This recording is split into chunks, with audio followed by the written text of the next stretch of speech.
this meeting of the Harbor Commission to order. Mr. Reedman, are there any changes to the agenda? Madam Chair, there are no changes tonight. Thank you. And public comment. We have one speaker request. Would you call the roll, Jeanette? Betsy Kramer. Here. Bill Spicer. Here. Corey Bantolin. Here. Eric Friedman. Here. Frank Kelly. Here. Jim Sloan. Here. Helene Webb. Here. Now is the point for public comment. We have one speaker slip. Kathy McCammon, please. Thank you, Madam Chair and Commissioners. Be here since I was a harbor commissioner for 10 years, and I remember this fondly. And what I did was I wanted more people to know about our coastal treasures. So I'm here tonight to invite you and anyone listening and your friends to attend a Center for Lifelong Learning class that is called Coastal Treasures. It will cover Santa Barbara's waterfront on October 9th, and on October 16th, it will cover the Gaviota Coast. It will be 2 panel discussions, and on the panel on the waterfront, we have Scott Reedman, we have your chair, Betsy Kramer, and Mick Cronin. And we will also have Greg Gorga from the Maritime Museum.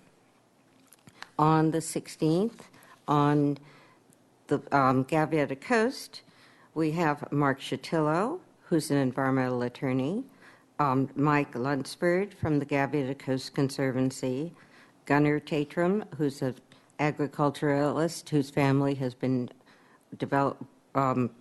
doing agriculture on the Gaviota Coast for years, and Ken Pally from the Surfrider Foundation. As to the details of the class, I said it was October 6th and October 9th and 16th, and it's 5:15 to 7:15. It's at the Schott campus, room 31, and the tuition is $12. And ideally, people need to register in advance, and I'll be passing out flyers with the website. It's www.sbcc.edu/CLL. In these classes, I'm hoping that the panels will discuss why each of the individual panel members think that whether it's the waterfront or the Gaviota Coast is a coastal treasure, how they see it progressing over time, and what they project might happen in 100 years. So I would like to cordially invite all of you, and I have some flyers to pass out. And I hope you come see me at my class and come see Betsy and Scott and Mick. So thank you very much. Thanks very much, and I hope there'll be a lot of people there, and thank you for the heads up on the questions. And moving on now to the approval of the minutes. Commissioners? I so move. Second. All in favor? All approved? Aye. Aye. Minutes are approved. Department update, Mr. Reedman. Good evening, Madam Chair, Commissioners. Since we last met, the council actions included authorizing the waterfront director to execute an agreement with the California Department of Boating and Waterways, accepting a $10,000 grant for the removal of abandoned recreational boats and other hazards to navigation. And this is just another installment of an ongoing program with our abandoned watercraft abatement fund, which, as you may recall, helps us, reimburses us 90% for boats that wash up on East Beach after storms and so forth. And we're glad to see the program is still in effect since the Department of Boating and Waterways has now been absorbed into the State Parks Department. So we're keeping our eye on that, and it looks like a good sign that this program is continuing. Additionally, the Council approved a 5-year lease agreement with National Oceanic and Atmospheric Administration for the berth space at 4B Entai for the research vessel Shearwater at a rent of $2,000 per month plus metered utilities. So that's a 5-year lease with NOAA for that research vessel. And tentative items for the agenda meeting include the lease agreement with Chuck's Waterfront Grill for additional office space in the Waterfront Center building. And that concludes that report. Thank you. Thank you, Scott. Are there any questions, comments from the commission? Guess moving on. Mr. Bossi, business report, please. Good evening, Madam Chair and Commissioners. I am bringing to you today the Business Services Report for the month of September. The first item we have up is our Waterfront Marina Management Program update. The Waterfront Department is very much looking forward to the installation of a new marina management software, and that's actually taking place and has been taking place all this week. This will better serve the citizens of Santa Barbara. It'll be much easier for our staff to operate, and it'll especially benefit our harbor and waterfront patrons. The marina management function of the Waterfront Department provides all the administrative oversight of the 1,139 slip marina, including everything from slip transfers and slip rent payments to marina key card purchases, as well as tenant rent payments. The current software program we've been using that since 1997, which in software terms is ancient. So we're very happy to get a new system. Of course, there are going to be some issues that we'll have to work out as we implement it, but we're confident that it's all going to work. The company that was selected was Professional Software Incorporated, and they were selected through a competitive RFP process. And the owner, Mr. Rick McCorkle, has been here all week installing the system as well as training our staff. So as far as slip permittees and others who do business with the waterfront, they can look forward to newly designed and formatted bills. We're hoping in November. So that's exciting from a software standpoint and our operations. Leasing activity for fiscal year 2013. Each year in September, we come to you with an update on the leases that were signed or amended in the previous year. And this past fiscal year, ending June 30th, we had 9 agreements that we either negotiated or amended over the fiscal year, including a 5-year supplemental parking agreement with Santa Barbara City College. We also signed a 5-year lease with a 5-year option with Clean Seas, which is always a benefit to the harbor community.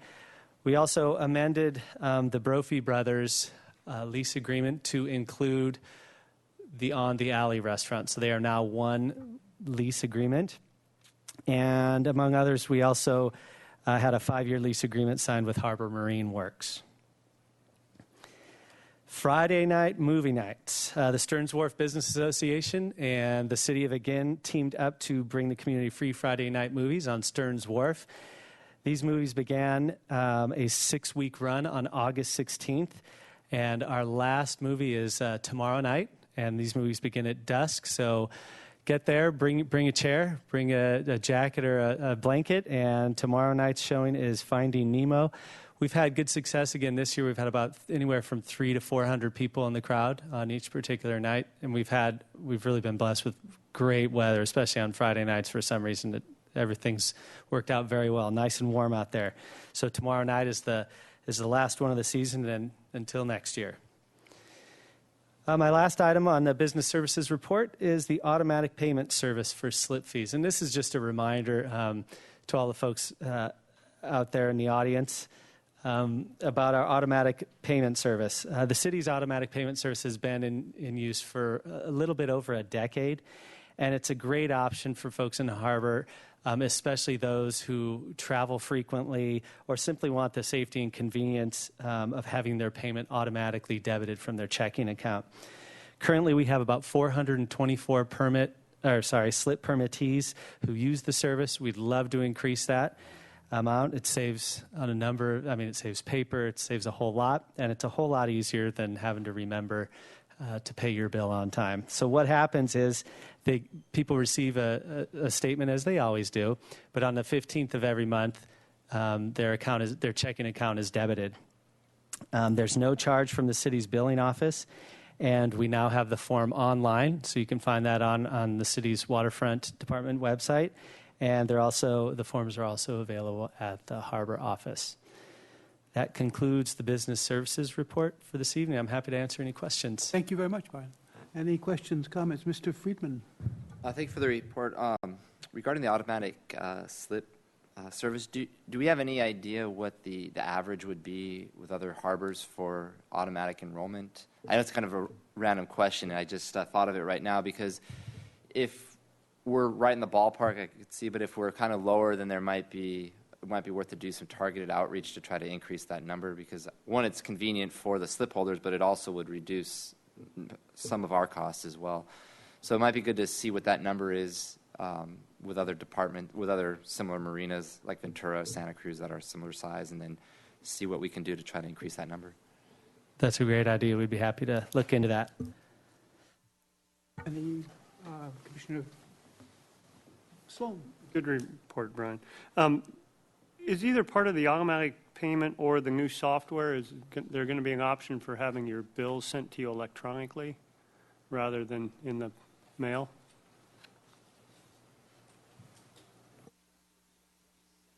Yeah, it's been a busy week with the installation. Yes, there will be an option to have those sent electronically to you, but again, it is through this automatic payment service that they'll be deducted. So, what I'm learning through all this process is there's a whole lot that goes into the financial transactions of simply writing a check or going through an online payment system. So we are working on that, and yes, there will be the opportunity to get those online. Great, thank you. Any other questions, comments? Thank you very much for the report. Moving on. And now the Facilities Management Report. Mr. Dreiberg. Good evening, Madam Chair and Commissioners. The Sea Landing is a popular area located along kind of on the eastern side of the harbor adjacent to the launch ramp. There's approximately 60,000 visitors every year over to this area where they can go sport fishing, sport diving, kayaking, and doing a number of activities. And the numbers have grown dramatically over the last few years with increase in cruise ship visits.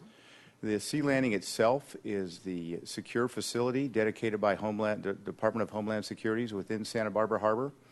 And a portion of the area has been somewhat dilapidated and not the greatest of condition. The waterfront contracted with Arcadia Landscape Architects recently to come up with a plan to not only improve the landscaping, but improve some of the hardscaping, the sidewalks, a new hand railing, just to improve the aesthetics of the area and the safety of the area. Last year, a civic organization, Santa Barbara Beautiful, contacted us and expressed interest in this particular project. Santa Barbara Beautiful has worked with many city departments over the years and helped fund a wide variety of improvements just to improve the aesthetics of the city in many locations. And they generously granted us $6,000 that they want to dedicate it to the landscape component of this project. So we split off the landscaping from the hardscape and decided to move forward with it this summer, sort of for some instant gratification to improve the area. Many of you will probably recognize, oh, the mouse doesn't work. There we go. The seashell sheds in this location, Cabrillo Boulevard, and the walkway down there. This area right here was a row of Myoporum trees that was very diseased over the years and falling down. And well, here's a picture of it. It became very, very sparse and was causing a bit of a problem as the trees would fall. One or two trees would fall down every year. So this was the main focus of the landscaping. Gosnell Tree and Landscape Company submitted a low bid an only bid of $85,000 to do the landscaping there. And it consisted of a variety of different things, mainly working in that area, starting with the clearing and grubbing of the area, removing those old trees. The trees look relatively stout, but they just wrapped a rope around those stumps and pulled them with a car and just pulled them right out. They were so shallow rooted, it was amazing how deteriorated they'd been over the years. The main landscape theme is palm trees down in the waterfront. So 14 palm trees, as a matter of fact, were installed on each side. This just shows the layout on both sides to kind of create a corridor down this area that kind of shades a little bit and masks the seashell sheds. And there's also a significant amount of ground cover and irrigation installed in the area. And the ground cover is mostly coastal plants you find along the coast and somewhat drought tolerant. It was a fairly intense project. It took quite a fair amount of time to do, going from the old landscape theme to the new one. But it went quite well. It was a pleasure working with Gosnell. They did a very good job. I think many people noticed that the palm fronds were tied up for a couple of months, and apparently that's something you do when you install new palm trees, is you tie them up, and it allows them to kind of acclimate and become accustomed to where they're at and helps them grow. But now it's open for business. As many of you know, we had our first cruise ship visit today, and this is what it looks like, and it's a significant improvement over what was there, and many people have complimented us on how it looks. We had a little bit of extra work. There's a little corner section there where some of the cruise ship hospitality booths are, and this area was kind of a desert area, and they planted some new palm trees there, put some other plants in and some rocks. It actually has some ground cover there right now, so the whole area looks a lot better, and we'll have a plaque on one of those rocks dedicated or acknowledging Santa Barbara Beautiful for their contribution in this location. The remainder of the project is mostly hardscaping and replacing the sidewalk you see there that's kind of cracked. This is cruise ship day, and this is a typical setup where you have fencing on the left-hand side to separate the cruise ship visitors from other visitors down there. And on the right-hand side, you can see there's no railing right there, so it's a bit of exposure for people possibly falling off. So part of the design is to put in a handrail. It's going to look something like that, not exactly like that, but it's set up to have to meet building code requirements, but also be something you can kind of see through, so it doesn't really obstruct the view. And it's going to be nice in that it'll kind of contain the people in this area, and the design itself will have sleeves for the fencing and tie downs for the tents. So it'll be a much more of a streamlined operation setting up each time a cruise ship comes in. This project's budget was included in the FY 2014 capital improvement program, and the budget recently approved by council.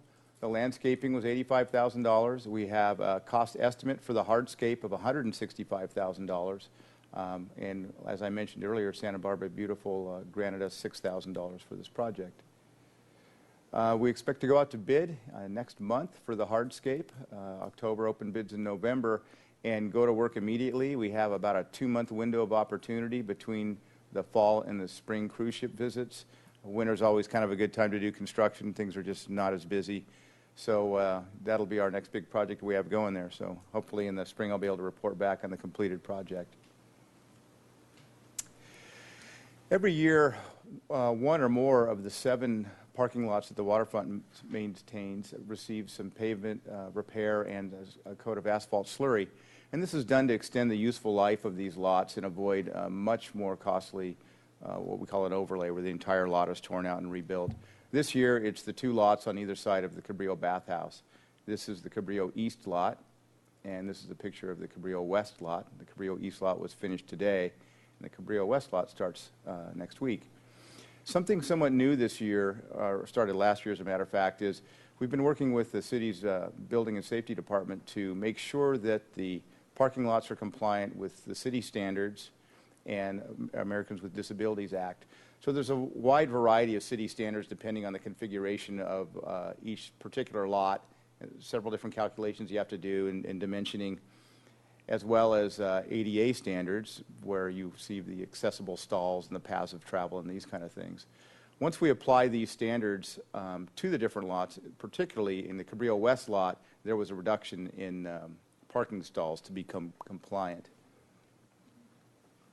The WAT study is the Waterfront Area Transit Study that was completed, I think, the late 1990s, excuse me, and it studied all the parking lots in the area and came up with the appropriate number of parking stalls just to kind of get a handle on the visitors and how they can be accommodated in the area. Before we restriped the Cabrillo West lot, there was about 84 spaces, and after restriping, it's 175 spaces. So as we make ourselves current and compliant, can be a little bit of a problem with losing some stalls. Nevertheless, the project's complete. We become fully compliant with the different standards, the state, local, state, and federal standards for these different lots. Another parking lot that's it has probably the least use in the waterfront area is the Garden Street lot, and it's located at the northwest corner of Cabrillo and Garden Street. It supplements the Chase Palm Park parking lot by Skaters Point, which is a feeder to Stearns Wharf, where there's obviously some limited parking and a tremendous amount of visitorship every year. The Funk Zone is an area throughout this kind of between Cabrillo Boulevard and Highway 101, a variety of different uses and businesses, wine shops, art studios. And this area is a portion of the Funk Zone. And recently, a couple of the property owners approached us and asked if they could open up an area in the back of our parking lot to provide better access to the area because the visitorship has really increased dramatically. This area has the visitor center right here, and it also, this is where the tour buses queue up every day. And on any given day, there's a half a dozen tour buses, and on every day, there's a half a dozen tour buses there. So it's a very, very popular destination.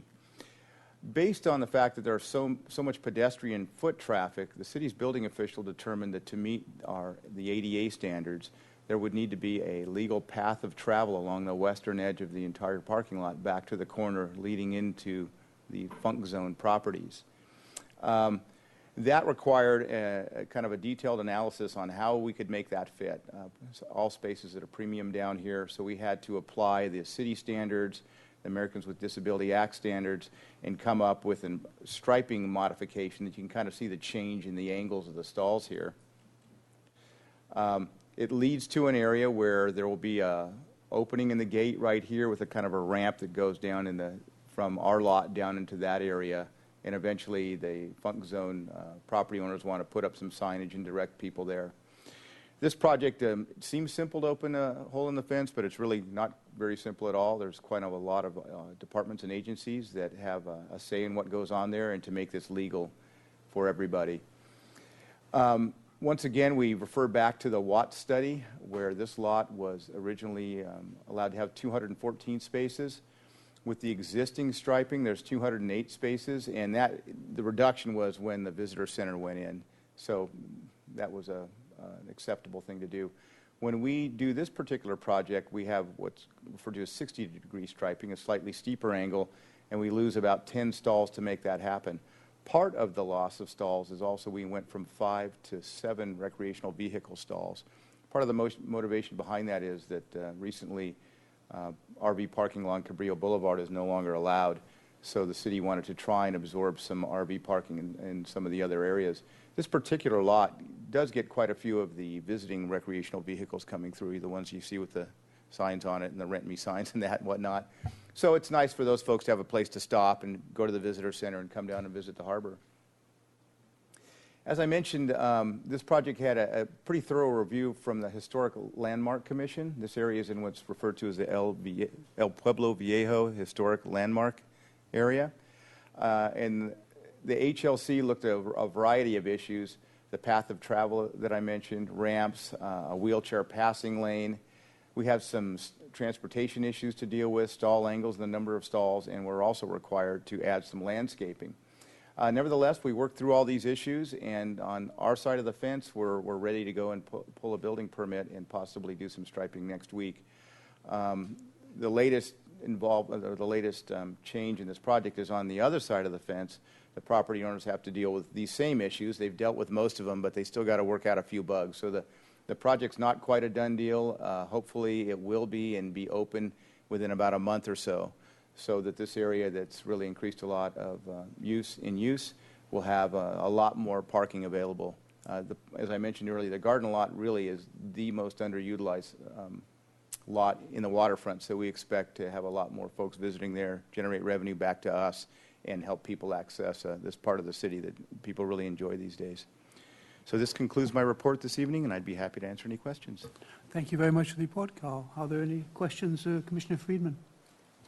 Thank you, Carl. First, I want to thank you and congratulate you on a very tough project. You and I had talked about this in particular probably, about 6 months ago at least, and when you explained to me the whole process with the ADA, HLC, and Historic Landmarks, we weren't sure if we were going to be able to do it, but I want to congratulate you and your staff for working through a very tough project. And I want to highlight the importance of this project is that the Funk Zone is going through a tremendous transformation right now in terms of restaurants opening down there, nightlife, and it's really becoming a destination. And my understanding, what the ultimate goal for the Funk Zone is actually to have it as its own day destination where people from down south take the train up, come into the Funk Zone, and then never even go into downtown. but they stay in that area and they go to the art, the wineries, and come back. And then there's also gonna be cars that come up as well. And I was just down there a couple weeks ago, and what I noticed is there is no parking there on a Saturday night anywhere in the funk zone. It was quite ridiculous. You wouldn't think it, but there was no parking. And then I realized that now I could have probably parked in that lot and walked all the way around, but I didn't even think of that lot. So I think it's going to be addressing a definite need for an economic area that had a lack of parking. So I think it was a win-win for everyone, for the businesses in the city. And just want to, again, congratulate you on that accomplishment. And then the other is, if there is a way to, as we track our parking revenue, and it'd be good to kind of note when that actually opens and then compare it from year to year to see what the difference is with this, because I have a feeling it will, after a couple months, increase. And then the last comment I have, it might be good to, once it's kind of established, do some type of ribbon cutting with the businesses that are there to get some publicity for it, to say there is parking here now, and do the ribbon cutting, and then go and work with those businesses and have everyone kind of shuffle in there. So get a little publicity and work with the businesses on that. Thank you. Commissioner Webb? Thank you for your report, Carl. On the sea landing, how much of the sidewalk is going to be replaced? Madam Chair, Commissioner Webb, it's about 300 linear feet, starting about at the launch ramp itself and going to where the rock groin takes a bend. So that stretch all through there. So not where the new landscaping is? No, that sidewalk's in pretty good shape. Okay, great, thank you. Other questions, comments, anybody? Thank you for that report. Thank you. And Mr. Cronman, Harbor Operations Report, please. Good evening, Madam Chair and Commissioners. Welcome back, by the way. Thank you. So as we slip toward fall here, it's not without value to look back at the highlights of the summer, and I think we all know that one of the great highlights, of what we thought was a terrific boating summer in Santa Barbara, was, of course, the King Harbor race, and which occurred at the end of July. And this year, only 72 boats participated, down from 93 last year. But the primary reason is that a lot of these vessels that travel this 81-mile course from Santa Barbara to King Harbor in Redondo also participate in the Transpac event. And so the Transpac's every other year, and so on years when the Transpac coincides with the King Harbor, we typically see a drop in number of participants in the King Harbor race. And this was a Transpac year, so boats that would otherwise have been going down to King Harbor were crossing the Pacific. But the good news is that it was a breezy year, in fact, so breezy that the operator of one 30-foot vessel was a little bit worried about keeping his vessel safe, and so he dropped out of the race. But a high majority of vessels arrived just after midnight in Redondo, which is very unusual to have that many vessels, complete the race and reach the destination around the midnight hour. So the Yacht Club folks were very happy, and if you want to look for all the results, and they've got some live camera video that was mounted at the finish line, and if you'd like to look at the finish of that race, you can go to the Yacht Club's website at racing.org, sbycracing.org. So it was a successful race, and thank goodness they had a lot of breeze. A lot of folks, in the years that you get a lot of marine layer and it's not too breezy, folks drop out. I don't blame them. I wouldn't want to, hang out adrift, for hours and hours. So, but this year we had a whole bunch of boats. We had a lot of breeze, especially around Doom Canyon and Malibu, and it was a great event. So overall, we're very, very pleased. We had an interesting rescue in early August when Harbor Patrol officers responded to a call of an overturned kayak. A gentleman was actually hanging on to his overturned kayak and a boundary buoy for our anchorage area. And our patrol officers went out, and he was very weak, couldn't get back into the kayak. He'd been in the water for 5 to 10 minutes or so. But you know how fast hypothermia works. First, it takes all the blood from your extremities and aims them at your vital organs, and you start to lose strength in your arms. It's one of the main causes of people perishing from hypothermia. Got him on board, took him back, and then they were informed that this gentleman informed them that he had 2 other friends that were outside the summer anchorage who we should go check on. And we did, and they were in a tandem kayak. And just like the first individual, Their kayak was overturned. They'd been immersed for probably 10 minutes. They were hanging onto the kayak. They said that they couldn't get it overturned. They were too weak to do it. Got them on board, got them back safely.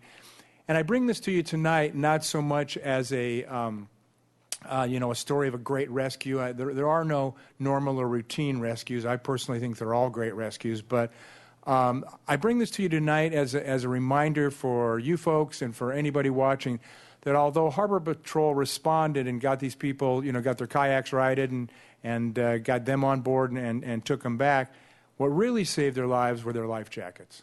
These folks were wearing their PFDs. They were smart enough to wear their PFDs, and so whether immersed in the water, even if they'd had to let go of the kayak, I'm confident they eventually would have been, rescued before they went entirely hypothermic. So the lesson here for anybody watching is wear your life jacket. There are so many different models out there. It's very, very comfortable ones, ranging, depending on what you're doing, from fanny pack styles, if you're on an SUP, or bulkier ones, thinner ones, vests, inflatable ones, all kinds. But I offered, and it's in your staff report as a reminder of the statistic that, and it's a rather vivid example, that in 2012, out of over 400 persons drowned in boating accidents in California, 84% were not wearing their life jackets. So this is a pretty sobering reminder that life jackets really do save lives. And although our boating season is, sort of as what we think of as boating season is drawing to a close, we know that boating goes year-round in Santa Barbara. So it's especially important as we go into the winter months when the water's a lot colder. So I'm going to keep beating that drum for as long as I have to, and hopefully, it will help spread the word. We had an unfortunate incident on Stearns Wharf in early August as well. We had a kind of an odd and disturbing burglary of the Great Pacific Ice Cream Company. It was reported to us that somebody had come in the previous night and burglarized the facility, and it was kind of odd. The burglars apparently cut a screen and entered through a window, and then they proceeded to plug the sink with paper towels, turn the water on, and flood the store. But they weren't through. In addition, they contaminated several gallons of ice cream and toppings by spraying them with Windex and other cleaners, and stole $1,000. So it was a full menu of activities out there.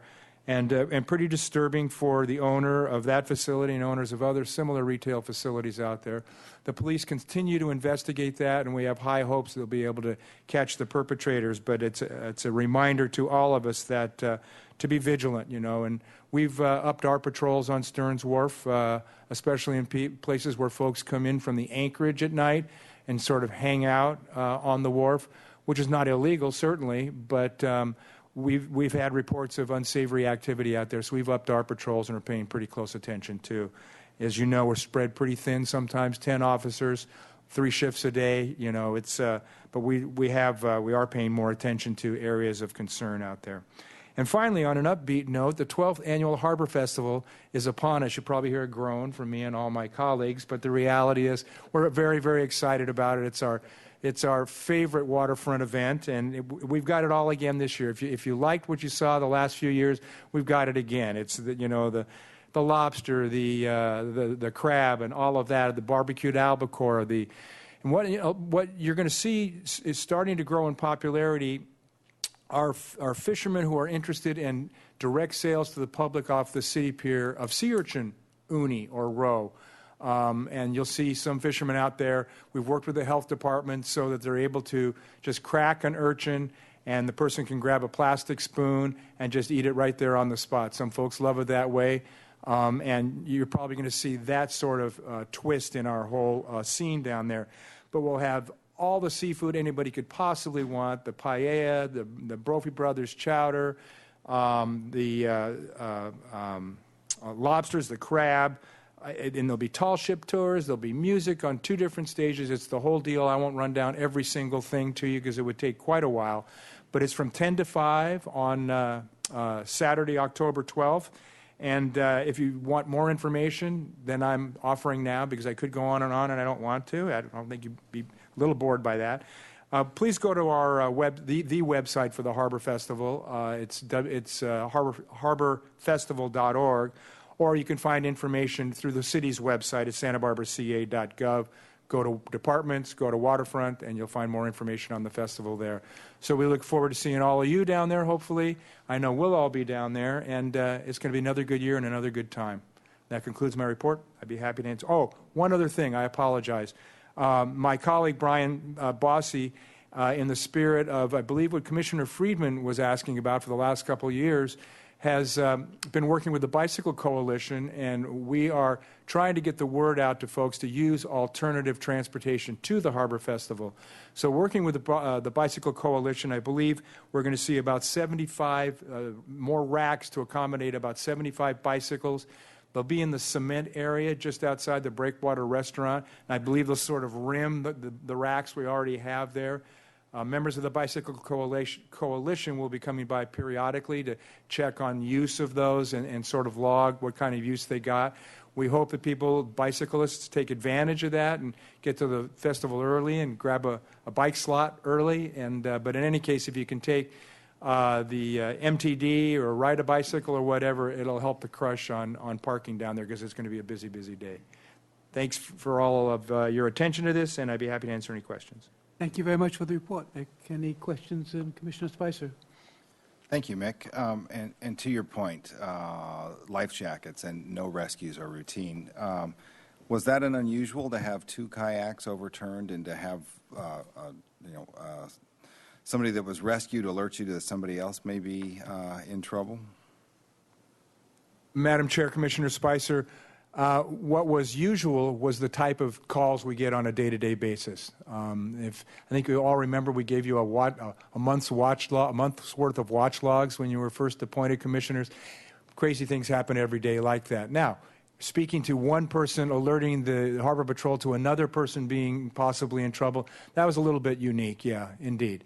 But these folks, and I remember my presentation on what Harbor Patrol does, these folks do that kind of stuff very routinely every day. It's pretty amazing, the saves and the rescues and the accomplishments. But this wasn't that unusual to have people at the peak of boating season in the summer. We're chasing around things like this all the time. And I guess, thank you. And the reason I ask is I just wonder if the vendors that rent these, and I'm just assuming that's what it was, if, make sure they get the message as well. And I'm sure Harbor Patrol lets them know. That's just my comment. Well, and thank you, Commissioner Spicer, for reminding me of that. In fact, the director and I had been discussing this week, and we looked into that, and we're pretty confident. In fact, Skip Abed at the Santa Barbara Sailing Center has a video he requires his renters to watch before they can sign their release to go out on their kayaks. So, and I think the folks at Channel Islands Outfitters, used to be Paddle Sports, do pretty much the same. They have information on the wall for folks to read. They have booklets and brochures for folks to read. So, I think everybody is tuned into the safety element of this. That being said, people are people, the weather's the weather, the ocean's the ocean, and I think we'll always have a bit of a challenge. And also because human-powered craft, the popularity of human-powered craft has gone Richter, if you will, in the last, several years. And so any given day, any of us who are around the harbor can see on a warm summer day. It reminds me, maybe I'm old here, maybe I'm giving away my age, but it reminds me of those Goofy cartoons, Goofy and Pluto, where everything's just a buzz and there's masses of people and what have you. And we look out the window and we see, kayaks going here and there, and we think about the education and we think about the efforts of the renters. But somehow miraculously, I can't remember an actual accident this summer, all summer long. We call it the magic of boating. Somehow people get out of each other's ways, big boats slow down or idle or what have you. Have we had people come up and complain? Yes, of course. The big boat came too close to me, or from the small or from the big boat perspective, those damn kayakers are everywhere. So we get it from all sides, but our job is to try and advance public safety and also accommodate people who want to use the harbor for water sports. Thank you, and I appreciate it. And I realize, we can lead the horse to water, but you can't make them drink. So thank you. Yes, sir. I have a question on kind of the same vein, the PFDs. Do you know of any organizations that collect and distribute life jackets. You know, a lot of us have had kids over the years that have grown up, and I probably have 3 or 4 different size life jackets at home that my kids are a little too big for, and I've always wanted to get rid of them, and I was just wondering if you knew of any organization that maybe collected them and distributed them, like bicycle helmets and some of the other safety things. Madam Chair, Commissioner Sloan, I don't personally, but here's what I can do. My first thought is the Power Squadron might be a good source, but SAIL and Power Squadron, as they're now known. My second thought is I am fortunate enough to be connected to a listserv of harbor masters up and down the state. And what I'll do is, I'll do it tomorrow actually when I go into the office. I'll put the questions to them and see if they have creative answers, or maybe there is an outlet that they can suggest, or one that they use that we can, sort of copycat down here. It's a great question, and I'll get an answer for you. Thank you. Sure. Any other questions, comments? I thank you very much for the report. I was just curious, do you know what kind of kayaks those were? Were they sit-on-top kayaks that had problems? Madam Chair, I'm not familiar what kind of kayaks they were. I could guess, but it would just be Probably were they speculation. sit-on-tops, right? Yeah, I don't know. Okay, thanks. And new business, Mr. Reedman. Jeanette, would you read the staff recommendation, please? Fiscal year 2013 preliminary budget review, recommendation that Harbor Commission receive a staff report providing a brief summary of the Waterfront Department's revenues and expenditures as of June 30th, 2013, and provide comments as appropriate. Good evening, Madam Chair and Commissioners. As Ms. Brzezinski stated, I'm going to briefly go over a preliminary review of our fiscal year 2013 budget that ended June 30th, 2013, just a few months ago. And I say preliminary because these numbers are not quite final. You won't see any major changes in them. These are revenues and expenditures. They're pretty much set. You might see a few $1,000s here or there, but nothing of significance. And we come to you every September about this time and talk to you about our previous year's budget. So jumping right in, our fiscal year 2013 revenue. Bottom line shows our totals.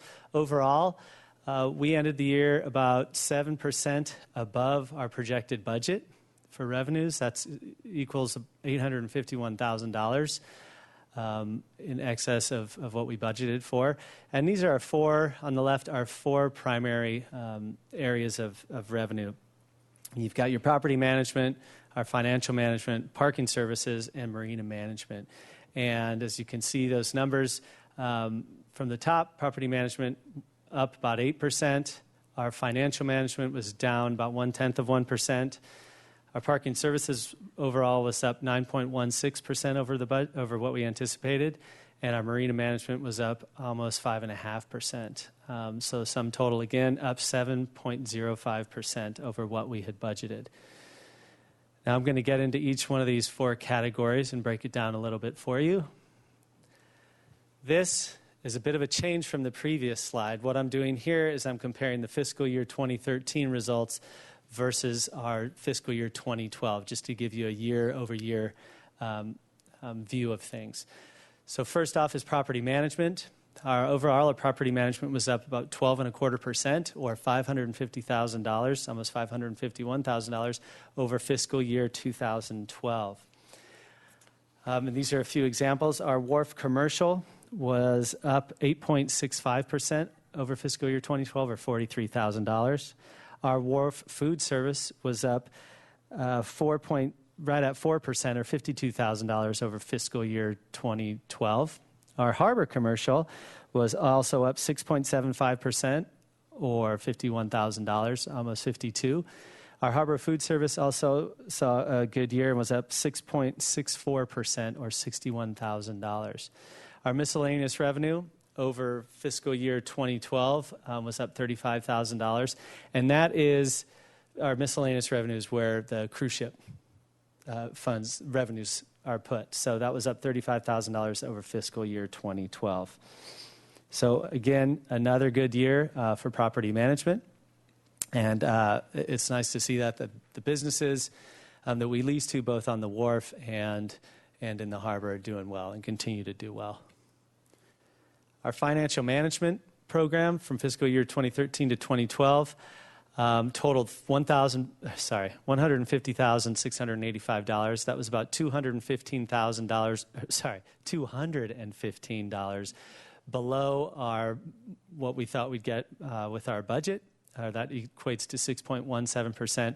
And these are funds that our finance department invests. So this is a group sort of thing. All the departments have their funds invested by our finance department. And it continues, the low rate of return continues to reflect a rather lackluster financial industry. Obviously, we're hopeful that that will turn around at some point, and we'll start to see some good returns on that. Our parking services continue to do well overall. They were up 1.54%, or $35,000 over fiscal year 2012. And one thing to keep in mind is these numbers are from July 1st, 2012 until June 30th of this year. And if you recall, that 2012 summer and well into fall was an amazing time of year. The weather was perfect. This year was a little different, so it's going to be interesting to see how we end up next year when I'm back here talking to you about this. But overall, a slight gain. Our Cabrillo East and West lots were up $32,000 over the previous year. Our Stearns Wharf lot was up just about, I believe that's 2%, or $5,400 above fiscal year 2012. Our Harbor Main lot was up about 2.5% over fiscal year 2012. Our Harbor West lot was up 15.17% over our fiscal year 2012. And our Ledbetter lot was up 8%, or $16,000 over fiscal year 2012. So in each of those lots, you saw a significant gain.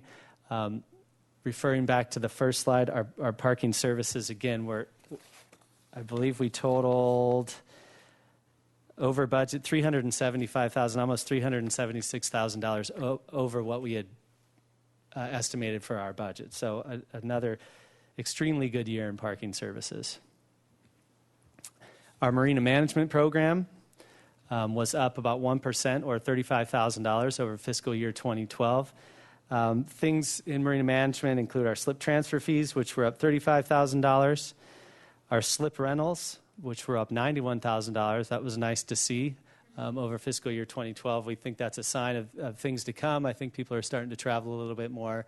And why wouldn't you want to come to the Santa Barbara Harbor and spend the weekend or a week or longer? One of the major things that was down was our wharfage and dockage. That was down $82,000, almost $83,000. Now, we had planned for that. We had budgeted revenues in that of about $10,000. And the reason for that was we lost the decor folks, the folks who work out on the oil piers. And that was a significant decline in our revenue, not only for wharfage and dockage, but also for our parking passes. They used to buy quite a bit of parking passes for all their employees. So we did budget for this. This is not something that is a surprise to us. We budgeted revenue of about $10,000, and we actually received revenue totaling about $24,000. So when you look at it and how we budgeted, we did better. But again, this is a result of decor moving down to Carpinteria. So our total revenues, 2013 versus 2012. 2013 revenues were $12,924,000 and some change. Our budget target for 2013 was just over $12 million. So again, we are $851,500 over what we anticipated as far as our budget, which is an increase of 7.05%. In comparison to fiscal year 2012, we were up $614,000, almost $615,000. Now I'll talk about expenditures, the other side of the coin. Sorry, this is a little bit difficult to read. We try and shove a good chunk of information on this slide. Overall, our expenditures were $785,000 under budget.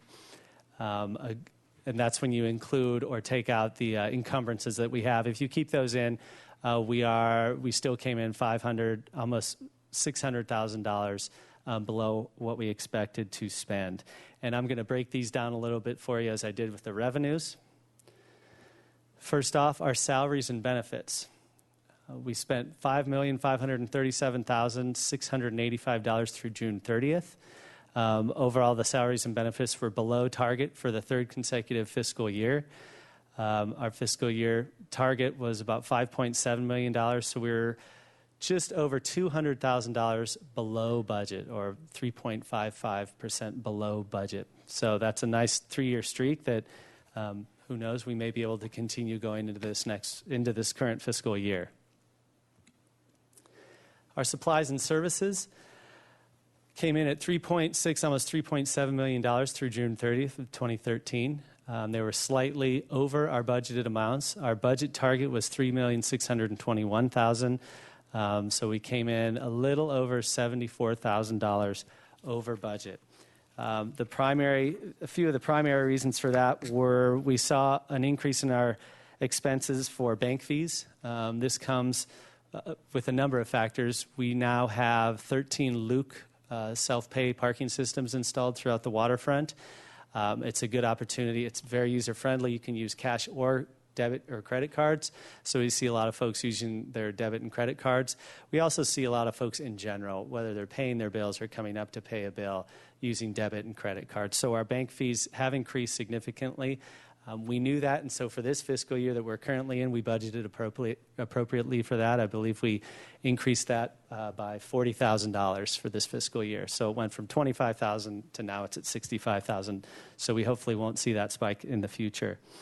Other costs that increased were we had a $13,000 increase in janitorial supplies, and that's related to the department acquiring the additional responsibility of maintaining the Ledbetter and Stearns Wharf public restrooms. So that wasn't for free that we acquired those responsibilities. That does have a cost to us. So again, about 2% over what we anticipated as far as expenditures in supplies and services.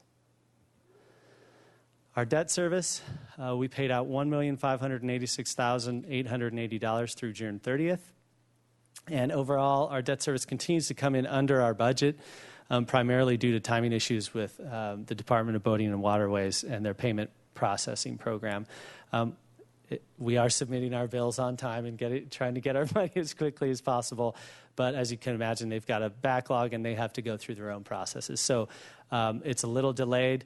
Our budget target was $1.85 million.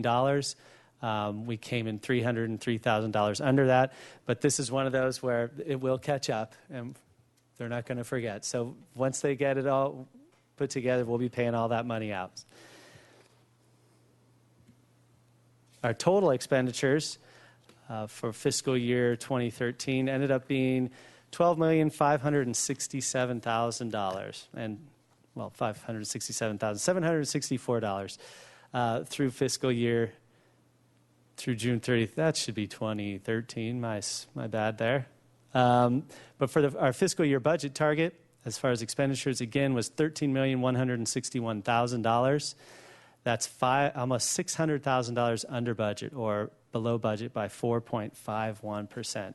So as you can see from this presentation, we had a very good year as far as revenues are concerned. We had a very good year as far as expenditures are concerned. Over on the revenues, under on the expenditures, which again is a nice place to be at as far as the waterfront department is concerned. And I'm happy to answer any questions that you may have. Thank you, Mr. Bossy. Any questions, comments from the commissioners? Commissioner Sloan.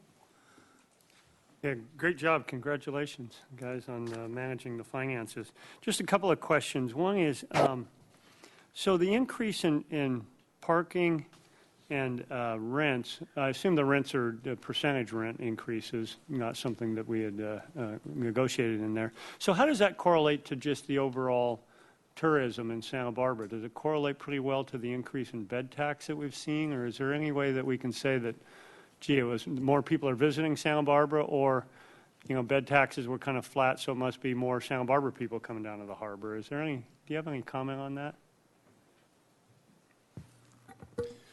Madam Chair, Commissioner Sloan, I haven't looked at it closely this year, but in past years I've looked at our parking revenues in particular, and they do seem to track pretty closely to the TOT, so we think there is a bit of a relationship there to the visitation, particularly Stearns Wharf and so forth. But I haven't looked at it closely this year, but I think that is a good indicator of the TOT, and we get that monthly from the finance department. Yeah. And then how about the parking? Have you been able to attribute any of that to putting the Luke systems in and just collecting more? Kind of like what we talked about when we first put it in, there was going to be an expense, but we expected revenues to go up because, we were able to collect more and things like that. Madam Chair, Commissioner Sloan, that's a great point. And we have seen significant reductions in our hourly staff in parking. And we knew that, or that was our hope coming into installing these Luke systems. I believe we saw almost a $45,000 to $47,000 reduction in our hourly parking salaries due to the Luke systems. I do think that the information that we have on all the lots that have installed the Lukes, some of them were just installed in the spring of this year, so we really can't tell. But I'm very confident that when we see a year's worth of this data, the revenue increase is going to be significant. And I think what it is it's a whole lot easier for people to pay. Right. It's an easy option. It's easy for somebody to come in, slide their card in, pay for 2 hours, and be comfortable and go do whatever they have to do. So we are going to see an increase in all of our parking lots, including the Garden Street lot, which for a long time has been our most underused. But we are even initial signs are that we're seeing an increase in parking revenues from the Garden Street lot. Great. And one last thing. The payroll, what do you attribute that being under budget for? Madam Chair, Commissioner Sloan, another great question. We looked at this because we were interested as well as you are. I think a lot of it has to do with, for instance, in Harbor Patrol, we had a number of folks, new folks come on, so they're coming on at a lower pay rate than folks who retired out. We've also got some changes in our office staff where people have retired. Mary Adams retired. Jeanette's moved into that role. That's been great and somewhat of a cost savings as well. Also, actually, my salary is 25% of that is still paid by the former redevelopment agency, so I'm at a bargain rate. Scott may not think so, but no. So I think it's things like that. We're getting a lot. You're getting some turnover and other staff coming into those roles, and they're assuming a lower pay rate because they're new in the job.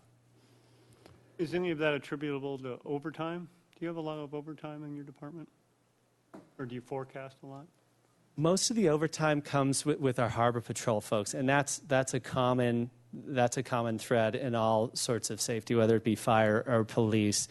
But at the same time, we're seeing with the Luke systems a reduction in hourly employees, which isn't factored into the salaries and benefits. That's under special supplies and expenses. So we're seeing about the same amount of overtime as we always see. We are having some more with the new folks. They're getting more training because they are new, so that's been a slight increase. So eventually it all settles out. Good. Well, thank you, and again, great job. Commissioner Bantlin. Thank you, and I just want to echo what Commissioner Sloan said. Great job. I do have a couple questions, and one actually came from his questions. Is PEPRA part of our salary and benefit reduction when the new hires come on, lower pension rate? I mean, are we planning for that, or? Madam Chair, Commissioner Bantlin, yeah, the City Hall does plan on that. What we do is we get a lot of our figures straight from finance, a lot of these intercity services, as well as the folks on staff and their salaries and benefits. So when new people come on, that I don't think we're seeing that yet, but over the years that will be a savings as well. But we think we'll have a higher or lower turnover rate than we have been recently, I guess, moving forward. That's a great question. I don't know. At the waterfront, thankfully, we have a very low turnover rate, and why wouldn't there be a low turnover rate? And I think we'll see that continue. Again, we've got a lot of younger people assuming roles, and the hope is that they'll be there for quite some time. And then I did have similar questions on parking. So I saw property management and parking services both beat our estimates this year by quite a bit. Parking was actually supposed to go down from last year and went up. So I'm curious, do we see that? You mentioned you see it continuing to rise. Are we going to forecast that for 2014? Madam Chair, Commissioner Bantolin. When we went through the budget process for fiscal year 14, we were again very conservative, knowing what a banner weather summer we had in 2012, the summer of 2012, and so we did reduce our costs. I think what we're going to see, as I mentioned earlier, was we are going to see an increase, and I think we can adjust that. This again was a 2-year budget cycle, so we're not going to go through the whole rigmarole again this April, May, and June, but there will be opportunities to adjust our budget revenues as well as expenditures, and I would imagine that would be something that we're going to adjust accordingly. So I do see them going up. I remember having that conversation as well back then. So it's always better to have more than you planned for. So looking forward to seeing that. Thank you. Commissioner Friedman. Thank you for the report. I just had a question since I'm going to round here. The expenditures were 12.4 and the revenue was 12.9, give or take. So that's a difference of 500,000. I can do math. What happens to the extra revenue? I just so we understand, does it come over to the next year? Do we put it in capital, or where does that extra 500,000 go?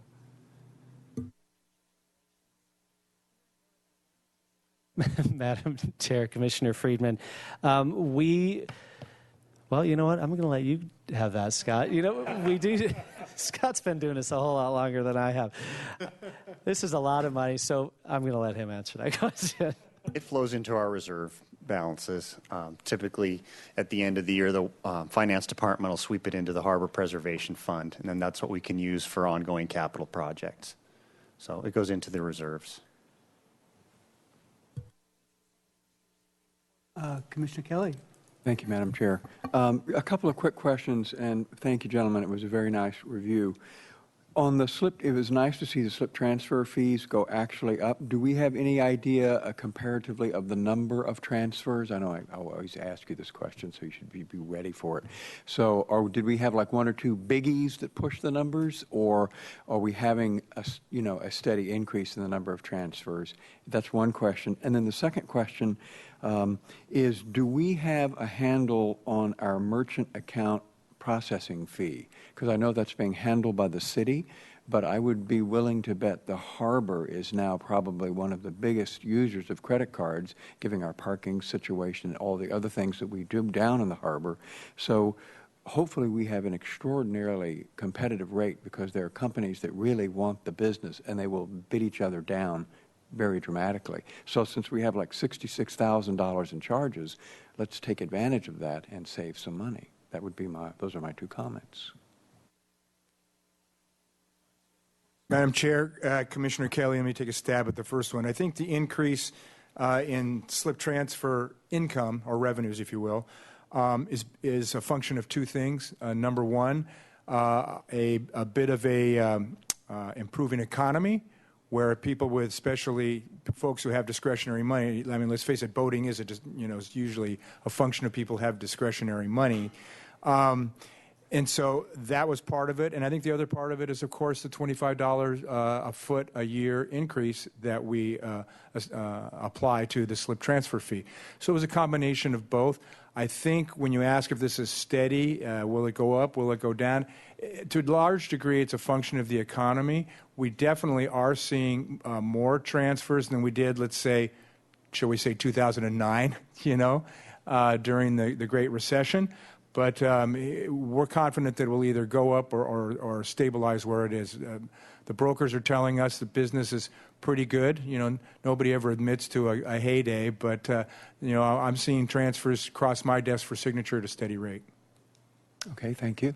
And regarding your second question, I will take a stab at that. This increase in bank fees doesn't only affect the waterfront department. We're seeing this all throughout the city, whether it be downtown parking, parks and rec, people paying their water bills, et cetera. So it is something the city is looking into to try and reduce their costs. And again, it isn't even just our city. It's throughout business as a whole. So it is something the city is looking into, and I'm sure they will do their best to get a competitive rate and get the business that's best for the city. Okay. Madam Chair, if I could go with one other point. I had my hand on it and I didn't see it. And it has to do with Commissioner Friedman wanting to know how we could get our automated payments up. Do we allow people to put their slip transfer fees on an automatic debit of their credit card? Commissioner Kelly, are you for slip Not transfer, excuse Right. me, the slip fee itself. We're not currently set up to accept Because that. I think if we could do that and a person could have a recurring charge go to their credit card, then the notion that, oh, I may not have enough funds in the account goes away, because that's what the credit card does. And I bet you we would see a very large increase in the automated payments if we could take a credit card as a recurring charge.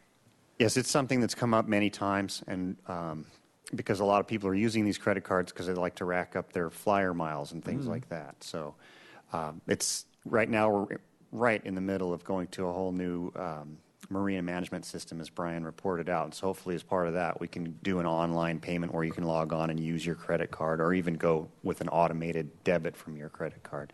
Okay. We're not quite there yet. but- Okay. All right. Thank you. Thank you, Madam Chair. Sure, of course. Any other questions? Commissioner Bantle?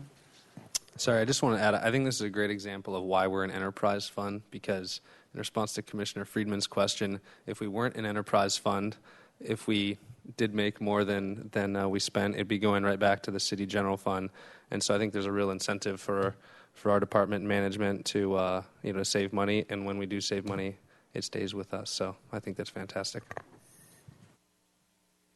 And I have a couple of parking questions. One, since spaces are going to be lost in Cabrillo West, do you expect that to make any difference in terms of the overall revenues next year in the budgeting? I think 8 or 10 spaces, I'm not sure which it is. Madam Chair, good question. I don't anticipate a loss of revenue. Lot fill up frequently, I don't know. I mean, I use it often, but You know, it often does on the weekend and big weekends like all of our other lots. But I think the reason that we won't see a decline is, quite honestly, the Luke systems that are in there now. It's a whole lot easier for people to use a Luke system than it was to fold your dollar bill up and shove it in that darn slot. So we're getting a lot more participation by people. So even though we've lost those 7 spots, I think the turnover you're going to see in lots now with the Luke systems is going to increase, and I would anticipate an increase in revenue in that particular lot. great, thank you. The other thing I noticed was that the parking permits were down 2.74%, I believe. Do you have any explanation why that might be? Well, the substantial number were down 9,000 and something.